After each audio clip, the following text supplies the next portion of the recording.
The mic is hot, the takes are real, Talin is here. Welcome to Said What I Said.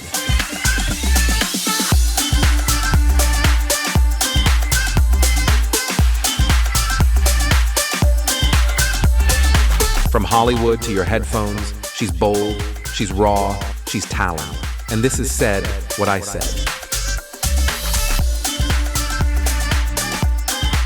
Said What I Said with Talin. What's up, everybody? Welcome back to Said What I Said with Talin. Today we have a very special guest, someone I've known for many, many years. We actually met on the show Chicken Girls, which a lot of you have probably watched growing up. Since then, she's been building her own career in music as an independent artist, and today we're talking about her journey from acting to music, the challenges of being an independent artist, and how we can promote ourselves today. So everyone, please welcome the lovely Brooke Butler. Thank you. Thanks for having me. So excited to have you.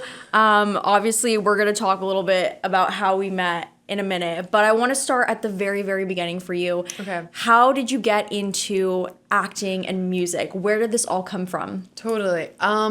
Let's see. Well, since I was a little kid, I feel like most people that end up going into entertainment kind of have a similar story. I was just obsessed with writing songs. I had a little electric keyboard in my room that I would just go ham on, and my whole childhood, I was like, Mom, I'm going to be a musician. Like, Mom, like, I have to do this. I have to be a star one day. And she was like, okay, we'll see. Like, this might be a phase. By the time I was like 13, she goes, okay, you know what? If you really want to do it, we're going to figure it out together. Yeah. And honestly, I felt very supported. My mom was so go, go, go. She was like, let's make it happen.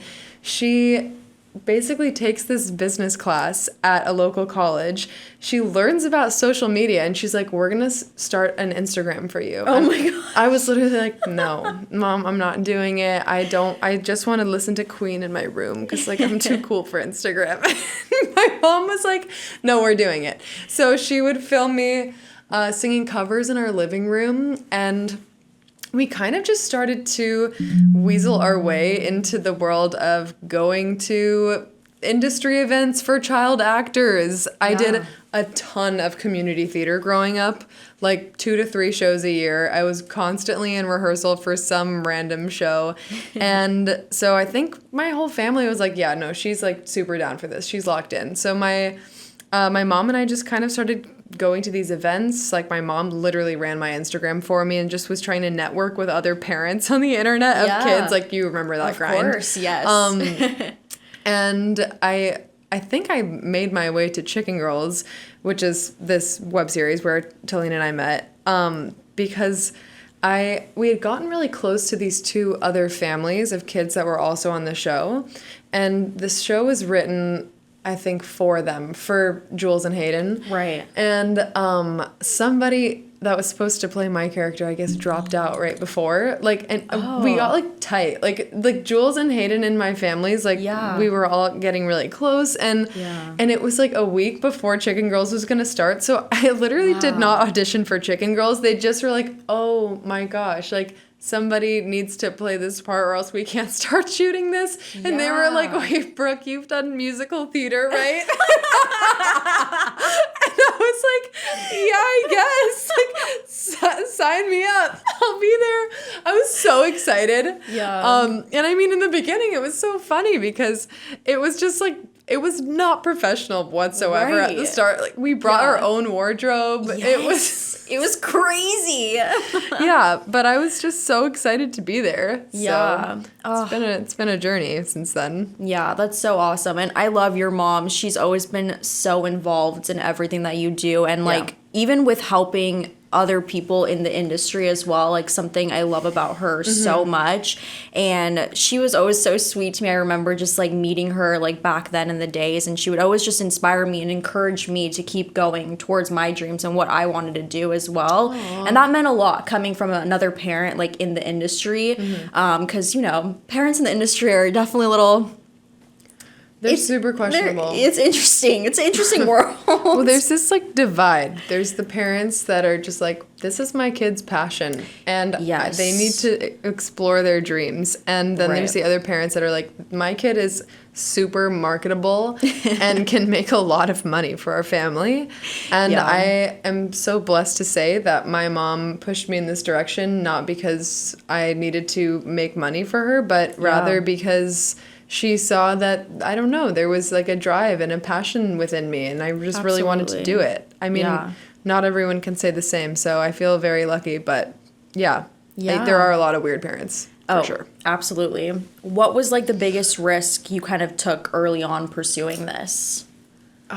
You know, there wasn't, this might sound kind of random, and maybe this isn't very well put, but it didn't feel like there was much of a risk going into this because I was only 14. Yeah. You know, like I wasn't working a job outside of school. I mean, I was, but it was like a fun job. Yeah. I didn't feel like there was much of a risk. I think the one thing I would say that was, you do have to give things up. Yeah. Most of the kids that I acted with growing up were homeschooled. I mean, you also were not homeschooled, right? No. I think we yeah. were the only two were that the went to only real school, and it was horrible. Yeah. I was so happy to go to real school, and I really wanted to stay in school. Yeah. But it was crazy. I mean, it was long nights. I was always hiding in my bathroom doing my homework until 3 in the morning, and I always felt like I was falling behind. Yeah. I totally understand why child actors are homeschooled because it's a lot. impossible to balance both. Yeah. I never felt settled. I always felt like I was moving, and I never felt like there was any downtime. So Yeah. I mean, I guess you could say that was a risk, but Yeah. I don't know. I'm happy it went that way. Yeah, absolutely. And obviously we talked a little bit about how you got into the show. Yes. Of Chicken Girl. So you didn't really have an audition process, right? Like for that? No, which is No. crazy. It's so crazy. I don't even think I had one either. I was talking about this with Jenna as well. I was like, how did we all get recruited, you know? Who even knows? It was like a crazy thing. It was just like, okay, these people could work. Like we see potential with them. Let's make this happen, you know? They made a show about dancers where, I mean, you're a dancer, but like of like the first like 3 or 4 girls that were supposed to be like the lead dancers, Yeah. none of us were dancers. That's kind of bizarre if you think about it. The rehearsals that we would do you remember those days? Yeah. Like, oh my gosh, it was crazy. It was really wild. Did you ever realize like at the time like how big this show was like becoming? No. And did you see it coming? No. Yeah. I was literally honestly, up until 3 years ago, I did not quite get it. Yeah. And I wish I did understand that a little more. I think I could have taken advantage of more opportunities if I understood what a lucky experience that this was. Yeah. No, I had no idea. I mean, the Chicken Girls movie has over 40 million views, and I That's literally was like, insane. I just want to go back to school with my friends. At that point, I was like, I didn't get it at all, honestly. I was so removed. A light 40 million. It's just nothing, you know? It's like, okay, whatever. We're cool, I guess. I know. Like, it's so crazy. And sorry, you're gonna continue. No, that's pretty much all I have to say. So we obviously met while working on the show. So what do you like remember most about like that time and like all the friendships that we made on that show? Oh my gosh. It was kind of like high school or middle school, but not in an actual school. Yeah. I feel like there was a social hierarchy. There were the popular kids and then the kids that were less cool. And like the parents, I think, were very strategic about shipping the kids together Yes. and making us like marketable and trying to grow our numbers. But I think a lot of the kids were just generally trying to like cause trouble and have fun. I remember us running around in in that school in Alhambra, Ramona, people were saying that rooms were haunted. Like, it was just, like, literally just, like, good kid fun. I mean, yeah, like, everyone liked each other. There was always drama. It just was, like, it was like going to middle school or high school, except for no one's actually in school. Like, except for everyone's homeschooled, except for us. Yeah, no, 100%. And are you still friends with any of the people from the show today? Yeah, no, I totally am. Honestly, I stayed really close friends with like a handful of people from Chicken Girls for years. Yeah. I think just naturally some of us have started to grow apart just because that's how life goes. People move different places. Like, I just went to Madison's wedding. That was weird and awesome for her. But yeah, it's just like what happens as you start to approach adulthood. Exactly. And we were all so young when we were doing that show. We were like basically teenagers. I know. You know? I had this flashback a few days ago where I started thinking about, there was this one guy that would run the sound, and his name was George, and Riley and I we were just so naughty. Like, we would like run away, and we would like say bad words into our microphones, and then we would like look up at him to like see what his reaction would be. We were like 14. We thought it was so funny, so cool.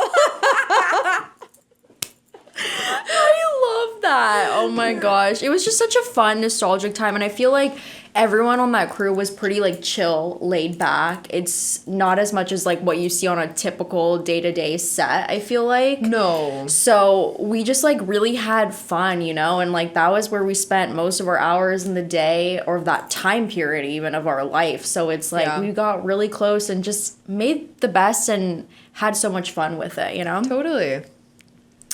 Okay, we're going to transition into music.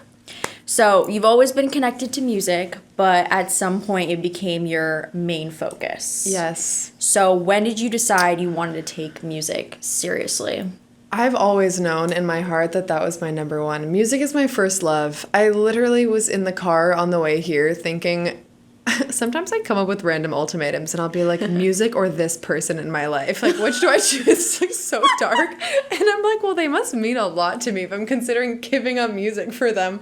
But anyway, I've known since I was a little kid. I grew up on a lot of oldies. I listened to a ton of like 70s classic rock, a lot of Eagles, Linda Ronstadt, Bread, and my dad was a big influence in my music taste. I, around 19, finally was like, okay, we're going to start taking this super seriously. And I felt like I was going out for auditions, but, you know, it was kind of weird. Everything had already transitioned to the 99% self-tape life, which is just atrocious if you still do that. I'm re-entering. It's a nightmare. It's a nightmare. It's okay, though. But I felt at the time like I loved acting, but I was sort of starting to feel burnt out. I wasn't really booking anything, and all of the stuff I was going out for just wasn't feeling aligned with who I am as a person. Yeah. So I decided to just go 100% in on music. I met with a few managers, had a couple managers that didn't work out, and then I started working with a different manager. We've very recently parted ways. Okay. It is how it goes sometimes, but that's okay. We worked together for over 4 years though, so a very long time. But I learned a lot through that relationship about artist development. I just started the session grind of going out and writing with as many people as I possibly could. Yeah. You know, it's like the more you write, the better you get. It's a muscle that you have to develop. And so I was in sessions 5 days a week writing with new people, just driving around LA. And we'd go on trips to Nashville. I put out an EP that was very country pop. Now, I'll admit that there's a very like folky southern part of me in there, and it's undeniable. I can't get rid of her. But the country pop was not really who I am, I don't think. And it just goes to show that, you know, I spent a really long time taking other people's opinions and just sort of running with them and not really listening to myself and what I actually thought. So that's my current journey right now, is like kind of finding this opportunity where I'm actually making music that, to me at least, sounds like the music I grew up on that I love. It feels a little 70s, a little groovy. There's still some Brandi Carlile folk in there, and I just think there's room for all of it. If I am able to combine a bunch of genres and still feel like I am the through line and everything still feels sonically cohesive, then that's a win for me. But no, I mean, it's been a wild ride. I've been finally like locked in on music, like I said, for over 4 years. I signed a publishing deal and then got out of it. My ex-publisher was not an amazing man. Okay. It's absolutely, it's a learning experience. Exactly. Yeah. Exactly. Yeah. That's cool. We're going to take a short break, but stay tuned to continue the conversation. Said what I said with Talin. What's up, everybody? Welcome back to Said What I Said with Talin. We're going to continue our conversation with Miss Brooke Butler. So we were just talking a little bit about your music and how you kind of got into everything, and when you kind of realized that this was what you're going to keep doing and going at. When did you find your sound as an artist? I know that's super important. To be honest, I think my sound is evolving. I think it constantly will be. Yeah. I think the things that I write are heavily influenced by the people that I listen to. And I think most artists feel similarly. Like right now I have this giant playlist where I'm just kind of adding songs of artists that I really like at the moment. Yeah. I'm super into Joe Curie from Stranger Things. Yeah. Yes. His artist project's incredible. Really cool. The new Ray album, amazing. Ooh, so good. I love Geese, the band. They're awesome. And so it just kind of feels like a big mishmash of a bunch of artists that I like. So I feel like this next project that I'm working on right now is honestly just getting inspired by all of those sounds. But by the time that I'm ready to put out a 4th EP or hopefully an album by then, then who knows what I'll be into. I mean, I think this kind of like Laurel Canyon sound, I don't really know if that's going anywhere, but it's hard to say. Like, maybe this flip-flops and turns into a rap career in a few years. Gosh. Like, you never know. I would actually love to see that. I don't know if rap is for me. Can you imagine me rapping? I could try. I low-key could. Is that crazy of me to say? No, that actually means a lot. That means that you think I'm cool. Like, I'm swagger. Absolutely. Brooke, your contact in my phone, by the way, is Brooke, my God. What? And I know I think you made this when we first met. You, like, put a picture in and you, like, typed it in. I was trying to find your name. I'm like, Brooke. I'm like, Brooke, my God. I'm like, that is her. That is her. I love you. What picture is it? It's, like, something you took on set, I think. Like, it was, like, a random selfie. I had to tell you that because I thought it was amazing. so funny. Brooke, my God. Yes. I wonder if it's supposed to be read Brooke, comma, my God, or Brooke, my God, like Brooke instead of O. Up for interpretation. Let us know what you think. Let us know what you guys think. Do you ever feel vulnerable releasing music that comes from real experiences? So much. Yeah. Yeah. I feel vulnerable releasing social media content. I feel vulnerable putting anything on the internet.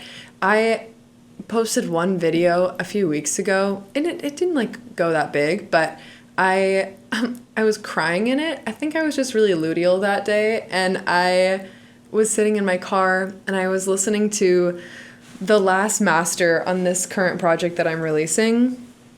And I was like, oh my God, I can't believe it's done after 2 whole years of working on these songs and like trying to find people to produce them and make the whole thing happen. I finally did it. And I just sat in my car and cried, and I was so overwhelmed and happy. And And I filmed a video of myself just saying how grateful I am that I have the opportunity to like make art and create things with my life. I don't take it for granted. I really don't. I feel so blessed every day, and like life has its ups and downs. This industry is not reliable whatsoever, but I posted that video of me crying and I overthought it for 4 days after it was already posted. Like, I literally woke up in the middle of the night sick to my stomach, and I was like, oh my God, my boyfriend's mom is gonna see me crying on Instagram. I'm so embarrassed. That's awful. That being said, I could say like the most vulnerable thing in a song, and it would probably feel a little less scary For sure. than crying on Instagram. Yeah, absolutely. You heard it here. And we're going to talk a little bit about being an independent artist in this industry that we work in. And it's being an independent artist gives you a lot of freedom, but it also means you're responsible for literally everything. You're kind of doing everything on your own. What's been the hardest part of doing music independently for you? You know, I have loved being an independent artist. That being said, without a team, you are your whole team. So you are a graphic designer, you're booking your own shows, you're distributing your music, you are paying producers out of pocket, you are doing all of your own outreach. It's just a lot of hours. It's a lot of time and a lot of hard work. I think any artist project is a massive labor of love.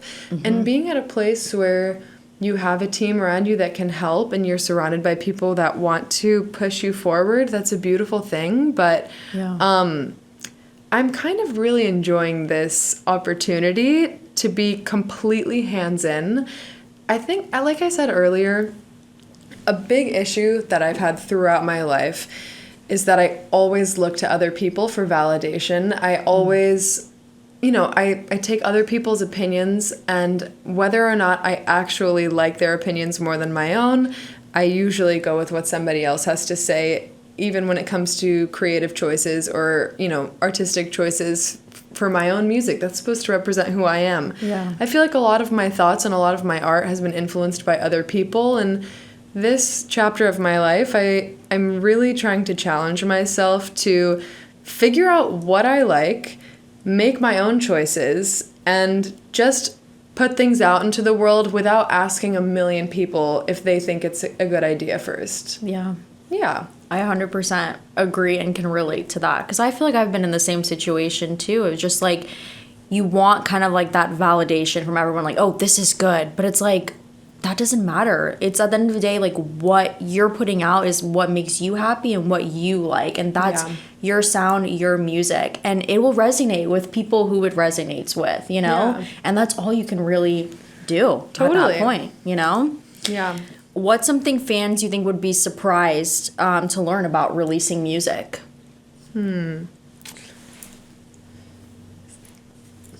That's a really good question. How do I answer that? Well, you can do it by yourself.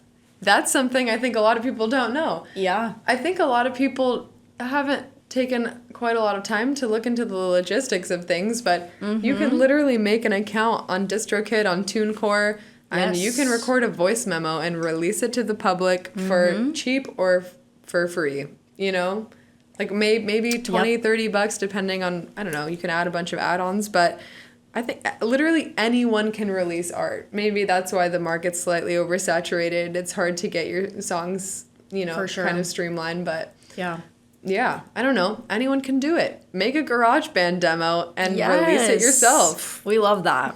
I love that. One thing you've been doing recently that I think is really interesting is going out and doing in public interviews to promote your music. Yes. So where did this idea come from? This idea came from my last manager. Okay. He has a few other artists, and they do similar stuff where they'll do sort of like in public, like, come rap at this table type videos. Okay. I'll make a beat and you rap. Yeah. Like, he has an artist that does that. And he was like, we should do this for you. This has been so fun for me to do because I love talking to strangers in public. I know some people are like, that's my worst nightmare, but it actually is super chill. I feel like I bang them out really fast, and it's so fun for me to like get to show people things that I'm proud of. Yeah. By the time that I'm showing anybody in public a song, it's pretty much to the finish line. Yeah. So it's just kind of cool for me to be like, I made this thing. What do you think about it? And usually people are really nice. Sometimes people reject you, and that's okay. Maybe I need that. I need to practice getting rejected and being okay with it. So I think it's good for me.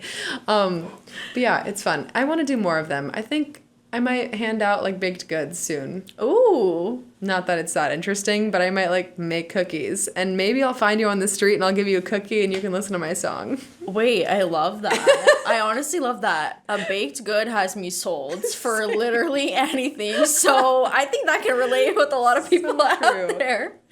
What's like the funniest or most unexpected reaction you've gotten from doing that?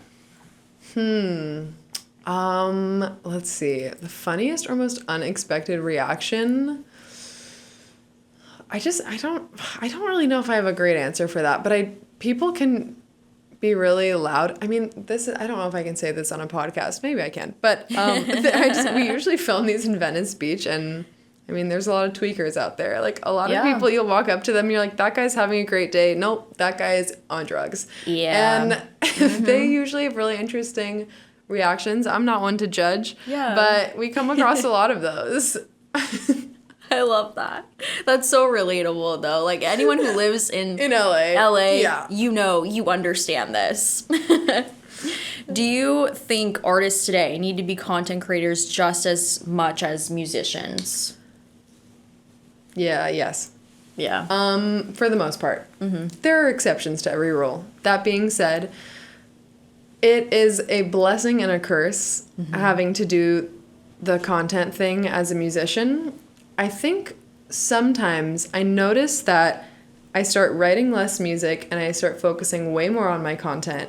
And then I go, am I even a musician? Am I doing anything that brings me joy? Like, is this making me happy truly? If the whole reason I'm doing this is to pursue something that fills me with joy and satisfaction, am I actually feeling that way, or am I just like kind of getting sucked into the content world? That being said, I've been really trying to flip my perspective on this whole situation, because you look, I don't know, 20 years back, think about all the massive artists that you love and how they kind of got into mainstream media at the time. They got discovered randomly in public. The odds of that happening are slim to none. Yeah. And then once they get discovered, they're signed with a label, and the label pretty much makes the majority of their creative choices for them. Yeah. I think the content creation thing is a huge advantage for us. It gives us so much power as artists. It allows us to be vulnerable with our audience, and it allows us to share things that we make while staying true to ourselves. Yeah. Obviously, as other people get involved in the mix, start putting money into a project, because it's not cheap to run an independent project by yourself. Yeah. But as more people start investing, maybe you lose a little bit of that power. You have a little less say on how your career goes. Right. That being said, starting off early on, I think the opportunities for independent artists, or just for random people living in their rooms in Iowa playing guitar and posting the videos on TikTok, are exponentially bigger than they once were. Absolutely. So I say, if you can't beat them, join them. I love that. We're going to take a quick break, but stay tuned to continue our conversation. Said what I said with Talin. What's up, everybody? Welcome back to Said What I Said with Talin. We're going to continue our conversation with Brooke Butler. So we're going to go into advice for independent artists. There's so many people who are trying to break into the music industry today. So what's something you wish you would have told yourself earlier? I would probably say to myself a few years back, just sort of entering this industry, I would say that I don't think you need to conform to what other people say you need to do. There are a lot of ways of becoming successful in music, and I think I still have a lot of growth that needs to happen. That being said, every time I put out a song that I genuinely feel proud of, I feel like it does a little better. I push it a lot more. I'm excited. I show it to people. When I release things that other people tell me to release that don't feel right for me, I'm kind of like, well, don't listen to that one. Like, you can just skip that on my Spotify. So relatable. Yeah. I'm like, my whole first project that I released, the country pop one, there are a couple songs on there that I still like. And there are a few songs on there where I'm like, oh, you don't have to listen to that. Don't, just go ahead and skip those ones. But I feel like recently, as I've been trusting my intuition more, I feel more excited about making content, about promoting myself. Yeah. And I think like the content grind is a drag when you hate what you're making and you hate what you're promoting. Oh, yeah. You got that right. Yeah. Yeah. What's kind of the biggest mistake you see new artists making today?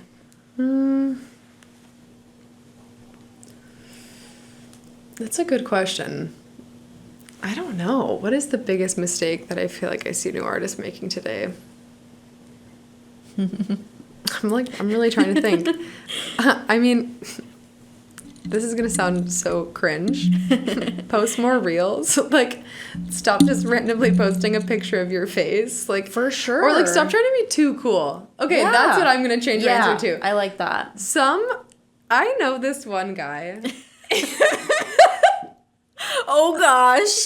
No, I know this guy that like always is trying to be like so messy and cool. And like if that's who you are, hell Right. yeah. Yeah. But it's like I'm not buying it. Like don't not make good quality content for your social media just because you think you're above it. Like don't be above anything. We must be cringe as artists. For sure. Lean into the cringe. Cry Yeah. on your Instagram. Cry on your Instagram, guys. There's no shame. I don't respect anybody that's like too cool to be cringe. Yeah, 100%. Like, Yeah. at the end of the day, like, these people are going to resonate with us when they see our true, authentic selves through that camera screen. Totally. We only get a glimpse of everyone's lives in a little highlight reel. So it's like, we need to put who we really are out there into the world, and there's gonna be people who love us and hate us, but Totally.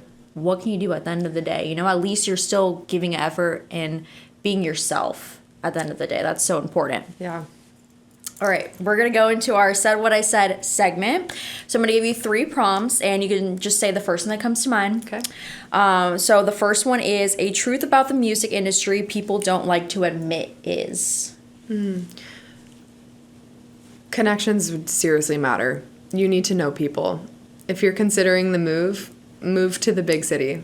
Do it, meet a bunch of people, and make friends.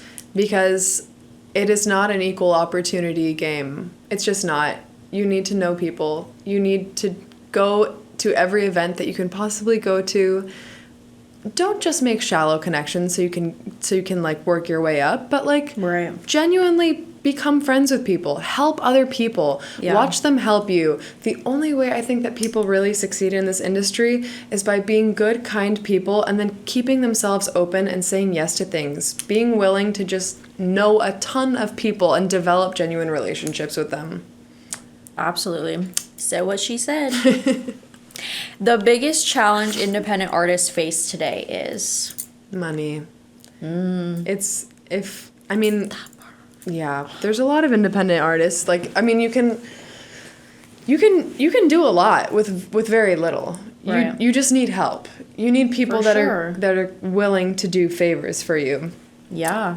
Producing a project when you don't already have a high monthly listener count on Spotify, it's hard because how is anybody going to be able to trust that they'll make any money on the back end of your music? So you have to put a lot of money up front towards production and, I don't know, you think about all the things.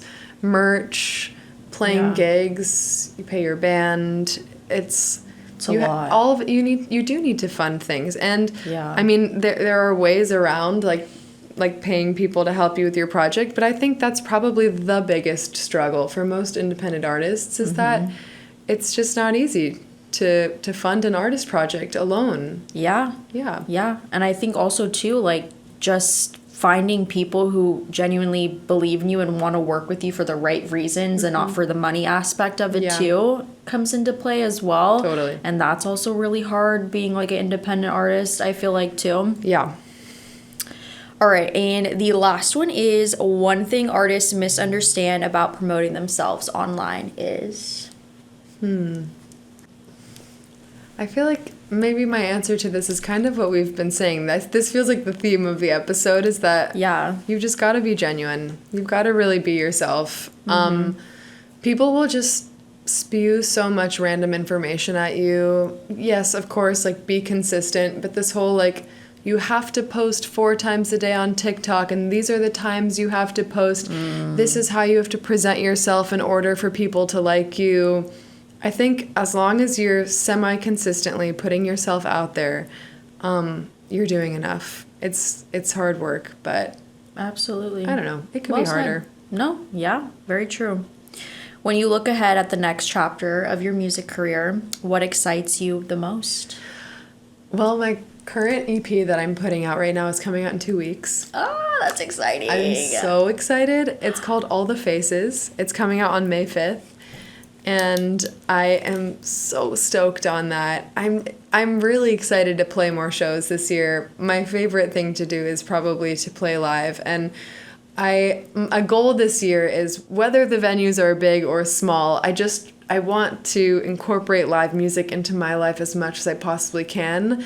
I'm hosting a family dinner with my band on Monday. Ooh, and fun. I'm just gonna kind of gauge the room and see if everyone would be down to do like little coffee shop gigs in the park. Like I love that. I think like I don't know, spread the word as much as you can in real life. I think like promoting your music in real life, people laugh about it because social media you can reach such a wide audience, but I think people connect in person so much more. Absolutely. I love that.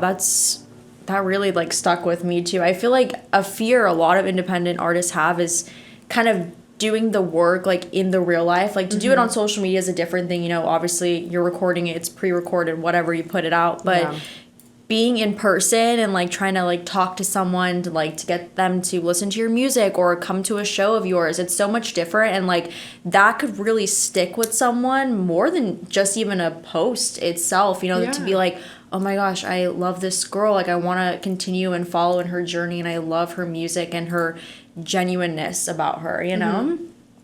So that's awesome. So I'm really excited for you, and I just want to say, like, I'm so thankful for you to come on the podcast, and like I've known you for years and you have literally never changed. You're the same Brooke that I met the first day on set to this day, and I'm just so thankful, and I give you all the flowers. I've said this since I've met you too, that you are such a talented singer and musician, and you're gonna go so far. My dad and I talk about it all the time. What? You have the most insane... Your parents are so nice. Aw, no, they love you. They really love you, and I do as well. Like, Brooke has the most unique voice, you guys. If you've never listened to Brooke's music, you need to go do that, first of all, because she has such an angelic, like, cool tone to your voice that I can't even describe what it is, but it's so good, and I'm so proud of you. I can't wait for this new EP and everything else that comes your way. So make sure you guys follow Brooke on all of her socials and keep updated if she has any shows going on or Coffee in the Parks coming soon. Coffee in the Parks. I love that. I don't know, you know, like, get your coffee, go to the park, listen to Brooke sing, you know? It's cool. But thank you guys for watching. This has been Said What I Said, and until next time, bye. The mic is hot. The takes are real. Talin is here. Welcome to Said What I Said.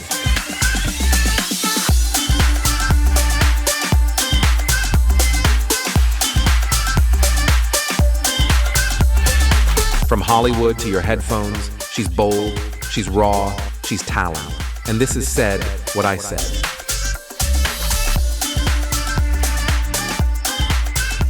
Said what I said with Talin.